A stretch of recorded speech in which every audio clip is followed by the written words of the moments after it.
Abbie Hoffman was born on November 30, 1936, in Worcester, Massachusetts, the eldest of three children in a working-class Jewish family. His childhood was filled with the energy of a boy who never quite fit neatly into the world around him. Bright but restless, he was often disruptive in school, preferring to challenge authority rather than quietly follow rules. Teachers called him a troublemaker, but his defiance foreshadowed the rebellious spirit that would later make him a cultural icon. By the time he attended Brandeis University, Hoffman was beginning to channel his sharp wit and fiery temperament into something greater. At Brandeis, he studied psychology and was deeply influenced by professors like Abraham Maslow, whose humanist ideas about self-actualization and freedom resonated with him. Hoffman became increasingly aware of social injustices, and when he pursued graduate studies at UC Berkeley in the early 1960s, he found himself immersed in one of the nation's most radical political climates. The civil rights movement, student protests, and the growing unease with America's role in Vietnam all collided at a time when Hoffman was searching for purpose. Returning to Massachusetts, Hoffman initially worked as a community organizer, advocating for the poor and the marginalized.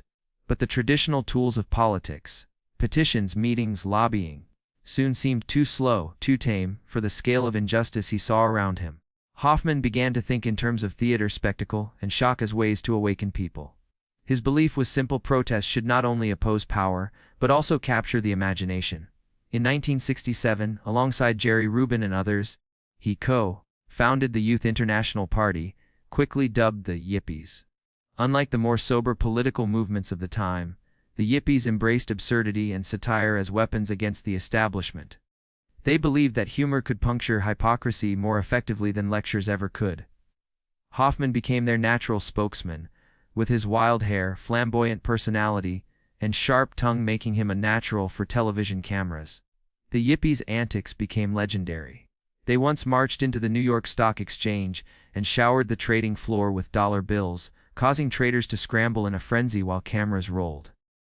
On another occasion, they threatened to levitate the Pentagon with psychic energy as a way of mocking the military-industrial complex. Perhaps their most famous stunt came in 1968 when they nominated a pig, named Pegasus, for president, a biting satire on corruption in American politics. That same year, Hoffman and the Yippies turned their attention to the Democratic National Convention in Chicago. Tens of thousands of demonstrators poured into the city to protest the Vietnam War and the political establishment that sustained it. Hoffman and his allies staged protests in Grant Park, rallies and concerts, turning the streets into both a battlefield and a stage. The response from the authorities was brutal.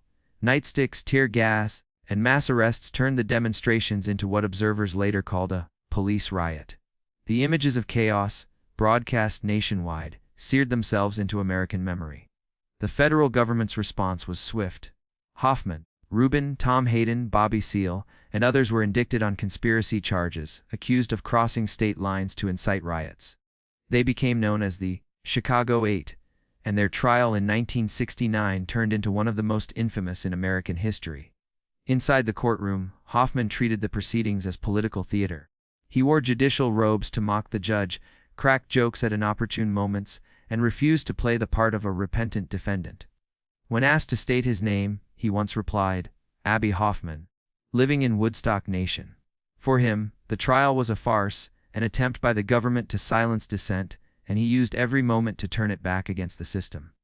The judge, Julius Hoffman, no relation, became a foil in this bizarre drama, his stern demeanor only amplifying Abbie's irreverence. The trial dragged on for months, filled with clashes, contempt citations, and moments of high drama, including the infamous gagging and shackling of Black Panther leader Bobby Seale. Ultimately, while some convictions were handed down, most were overturned on appeal, and the conspiracy charges collapsed. But the trial cemented Hoffman's status as a symbol of defiance. The FBI, however, did not let him go. Hoffman became one of the most heavily monitored activists of his generation. Government files from 1968 to 1973 reveal a man considered a domestic security threat, someone the authorities viewed as dangerous not for violence. Hoffman was a believer in nonviolent protest, but for his ability to inspire, to ridicule, and to mobilize. Surveillance followed him everywhere, and infiltration of activist circles by informants became a constant fact of life. Through the 1970s, Hoffman remained active, but his battles grew more complex.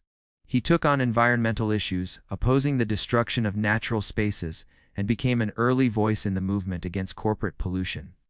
He also advocated for reform of drug laws, believing that the criminalization of marijuana and other substances was both hypocritical and destructive. His activism was passionate, but the world was changing.